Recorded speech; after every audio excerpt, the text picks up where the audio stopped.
Alors j'ai toujours pas, par contre, je sais toujours pas pourquoi le quand la première game du BO3 se lance, il y a un gros freeze dégueulasse. Et quand les autres games arrivent derrière, il y en a pas. Alors ça, j'en ai aucune idée. Hein. J'en ai vraiment aucune idée. Enfin bref, MMA. Ouais. MMA, Terran, coréen de la team Acer, qui est en bas à droite sur Newkirk Pressing TI, qui sautera. Donc, au revoir pour ce qui est de la suite de ces WCS saison 3. Et concernant Scarlett, eh ben écoutez, elle est canadienne. Et elle est en rouge chez Acer.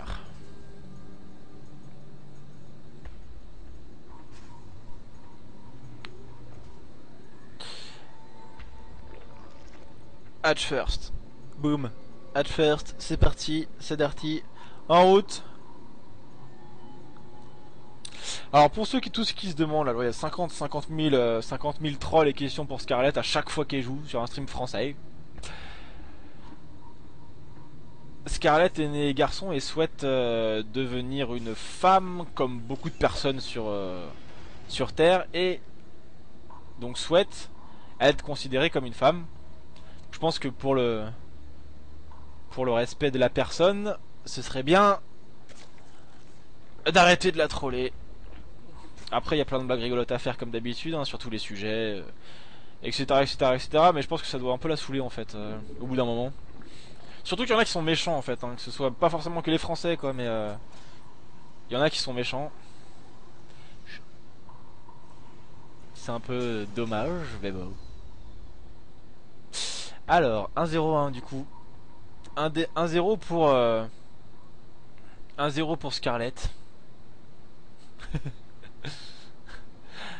Et MMA qui a 0 points et qui donc fait un petit start cette fois-ci avec du Reaper, 2 Reaper. Ouais, allez, on saute et hop, on ressaute et on va scouter ce qui se passe en face. Donc on a vu hein, la petite poule, la petite hatch, les queens qui vont sortir et derrière on a donc Facto.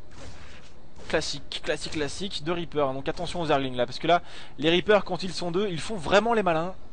Les queens vont sortir et il va peut-être perdre un drone là pour le coup. Il va peut-être perdre un drone. Non, raté. Tant pis, pas de drone. Pas de drone tué pour MMA. Pas de drone perdu pour Scarlett. Mais attention, parce que maintenant on a 2 Reapers qui sont là et ça va être un petit peu différent. Sauf si MMA ne les micro-gère pas. Il les recule au dernier moment. Ouais. Du coup, il va falloir temporiser. Hein. Va falloir attendre un petit peu. Deuxième, le CC, voilà, numéro 2, ok, qui nous fait le build qu'on a vu, hein, et vu à fond ces derniers jours en ZVT. Donc pour l'instant, MMA qui donne vraiment l'impression de partir sur du avec les 2 petits Reapers et les 3 CC derrière. Ça va certainement être une petite pression Hélion, donc il va monter à 4 ou 6 Hélions, on va voir ce que ça va donner. Et puis derrière, certainement donc de la mine, du Maraudeur, du Marine, c'est du Medivac, hein. C'est vraiment le grand classique actuellement. Alors après ça dépend, il y a des joueurs hein, comme Polt, on n'a pas eu l'occasion de le voir. On le verra demain le Polt, hein. On le verra contre First, mais pour l'instant on l'a pas vu contre un Zerg. Mais il y a des joueurs, le classique en fait c'est la règle, en gros la règle du 8-2-1. C'est-à-dire 3 bases avec 8 baraques, 2 Facto, 1 starport. Mais on a Polt qui lui fait, alors je crois que c'est 8-3-1 ou 7-3-1, je sais plus. Et qui lui permet en fait de sortir donc une 3ème Facto. Et comme ça il sort les mines 5 par 5. Voilà, c'est un choix. Ça marche, pas mal. Alors il le fait pas à chaque fois, hein, il le fait pas systématiquement, hein, loin de là. Mais c'est un choix qu'il a déjà montré, on l'a déjà vu faire ça. Chacun a ses préférences, mais bon.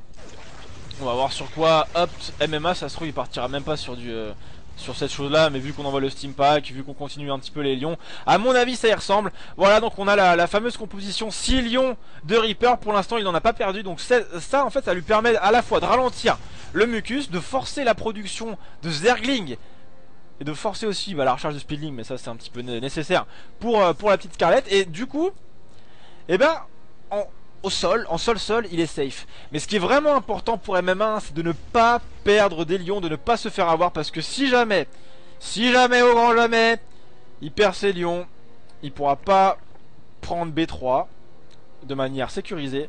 Et il sera vraiment mal dans la game. Parce qu'en fait, les lions, c'est bien contre les Zerglings. Mais si vous faites circle et vous perdez les lions, derrière, il y a quoi pour tenir les Zerglings? Il y a que dalle. Il n'y a plus rien, puisqu'il a TK. Donc on va attendre les mines. On va attendre un petit peu les mines qui vont arriver d'ici quelques instants. Nous avons 2 mines qui sont sorties, 2 eBay qui sont balancés. Donc c'est bien ça, hein, du mine Marauder, mine Medivac qui va se faire plaisir pour MMA. Scarlett qui va choper le petit Reaper. Allez, crève biatch. Gaz 3 et 4.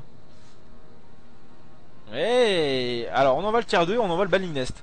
Pour la Scarlett, ok d'accord. Ok, alors est-ce que Scarlett va partir sur comme la game 1 Muta? Eh bien c'est en avalant une petite gorgée de café que je me pose la question et que je vous la pose. Je dirais que c'est fort probable que le tier 2 va arriver, permettra à Scarlett de balancer le mode gymnastique galipette des bannings. Ce qui pourrait être pas mal, hein, à voir. Après, à mon avis oui, parce qu'il y a aussi le plus 1 des Zerglings d'attaque qui va arriver. Donc en théorie ça devrait être cela. Il y a beaucoup de gaz aussi. Il y a beaucoup de gaz, voilà, la Spire. Très bien. Très bien. Bah écoute, hein, on fait ça, on envoie aussi la vitesse de déplacement des Overlords. La transformation de l'Overseer est en cours. Et MMA qui... bah pour l'instant, regardez-moi ça. Attention la mine. Oh la mine. Oh il a pas réussi à faire assez de dégâts là-dessus MMA. Attention. Attention. Alors la mine elle a été... Oh la saloperie. Ah la mine elle a pas été assez efficace. Et on envoie le 2-2 déjà, hein. On est en train de rusher le 2-2. On est en train d'envoyer la Spire. Il y a pas mal de gaz qui a été claqué, hein, dans toutes les upgrades. Et quelques petits Zerglings. But not to red win. Ok. Alors par contre Scarlett qui a gagné contre MMA. Et ouais d'accord. Ok Scarlett qui est déçue de son match qu'elle a gagné. Ça veut tout dire. Allez, oula vache. Oh toi t'es pas bien. Oh toi t'es morte. Bah voilà. Ah bah voilà, toi t'es morte. Attention, y a pas encore ce qu'il faut pour se défendre. Un petit coup de scan. Et les overseers qui sont... Oh putain, les overseers qui sont donnés. Scarlett qui était pas attentive là-dessus et qui perd 2 overseers sur le coup. Et un troisième peut-être. Non, c'est bon, on s'en va. On va pouvoir déterrer les mines quand même. Ça devrait le faire. Et les mutas qui commencent à sortir donc de la barre de production. On voit un 7 mutants en prod. Des ballings toujours le plus 1 d'attaque. Des mutas, plus 2. Des ballings, zerglings. Plus de défense aussi. Et en face, c'est du classique. En fait, c'est du classique, hein. Cette game là, c'est voilà, ça reste normal, rien de bien original là-dedans. Maintenant, l'objectif pour Scarlett va être de réussir à placer cette base numéro 4. Ça, c'est pas forcément facile à faire quand l'armée adverse est bien mobile comme cela. Et on va encore tenter. Oh, il va se faire choper. Hop, hop. Hop. Ah non, raté. Ah si, ça y est, c'est vu. C'est vu. Et il va tenter quelque chose, hein. Il va tenter un petit drop par ici. Il se fait courser en même temps sur le mucus. Hop là. Et vous avez vu dès qu'on arrive sur la sortie du mucus. Oh MMA qui se fait complètement défoncer son drop là. Pour le coup il a fait aucun dégât. La mine n'a pas pété. Et Scarlett donc qui prend les devants désormais. Scarlett qui est certaine de pouvoir sortir cette base numéro 4 sans être réellement inquiété. Puisque MMA il devait faire un carnage. Il lui reste plus que 2 mines, quelques marines, une trentaine et 4 medivacs. Donc c'est pas suffisant, hein, pour essayer vraiment d'être offensif. Parce que s'il commence à s'envoyer à partir en mode je te drop partout, alors qu'en face, enfin dans sa propre armée de base, il n'y a pas assez d'unités pour tenir, ça peut être compliqué. J'ai entendu une mine. Elle est où la mine? Il n'y a pas de mine. Il y a pas de mine. Et bah il n'y a pas de mine. Et où est la mine? Et les bannings qui vont péter là-dedans. Et les zerglings qui rentrent dans le tas. Banning, qu'est-ce que tu fais avec ton banning? Oh la vache, le banning. Oh le banning qui s'en est... qui s'est... Je sais pas. Je sais pas ce qui s'est passé avec le banning. Ça rien. Ouais. Ah, y en a qui sont déçus du jeu de MMA. Oh la muta qui est donnée. Attention à pas en donner une autre. Et donc cette base numéro 4, hein, qui a été un petit peu harasse par MMA. Mais malheureusement pour lui en tout cas ça n'a pas été encore une fois assez quoi, hein. Voilà. Allez, on envoie des racks supplémentaires. On envoie un autre CC. Les mines qui ne sont pas enterrées. et qui vont commencer à se placer sur la map. Donc on va devoir sortir peut-être d'autres overseers. Oui, un overseer supplémentaire pour Scarlet qui a 171 de population, qui va avoir le plus 2 d'attaque sur les mutas. Alors qu'on va avoir le 2-2. On va avoir le 2-2 pour les Marines avant le plus 2 d'attaque. Une tourelle, elle va pas faire long feu celle-là. Allez, la tourelle en moins. Et les SCV qui sont obligés de courir. Et une mine. Et une mine en moins des Marines. Si on s'en va, on se promène, on continue, on fait que ça, hein. Scarlet qui va faire un bon travail de sap avec son armée bien mobile. Et hop. Oh, l'anticipation des MMA, ça c'était joli. Qui a réussi à choper du coup un petit... Les beaux... Non, MMA manque de cul.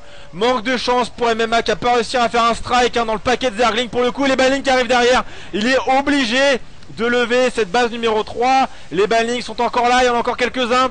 Ça fait du strike, les mutas. Mais MMA qui est en train de lâcher prise littéralement. Hop là, voilà, les mines qui pètent sur ses propres unités. Le CCK cancel. Et Scarlet qui peut reculer après avoir forcé le retrait de cette base numéro 3 et le cancel de la B4.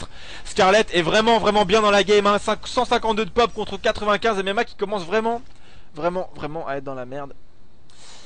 Et qui n'a pas pu lancer le 3-3 d'ailleurs.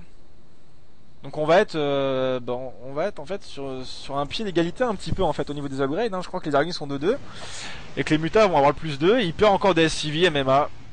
Il peut pas les défendre. Et il peut pas les défendre. Regardez-moi ça, 35 unités tuées au niveau de l'économie. Scarlet qui a 70 de pop d'avance et qui renvoie un run by. Et on n'a pas de mine pour défendre cette base encore une fois. Hop là, les mules qui tombent. Et MMA qui va certainement s'incliner. GG. Mais qu'est-ce qu'ils ont les Foreigners aujourd'hui? Je sais pas ce qu'ils ont bouffé. Mais MMA qui se fait renvoyer par Scarlet en loser bracket. What the fuck, ils se sont crachés dessus. Bref, MMA pas en forme, hein. MMA, Scarlet par contre très costaud. Scarlet 2-0 contre MMA. Bah voilà, je suis assez fier d'en prendre aussi puisque j'avais dit que Scarlet faisait partie des meilleures chances donc des Foreigners. Et là je pense que je suis trop chaud. Et bon, on va avoir le dernier BO3 de la soirée. On va avoir les derniers BO3 de la soirée. Alors ça va être Scarlet contre qui? Scarlet contre Elive ou Maru. Elive qui mène 1-0 contre Maru. Ok.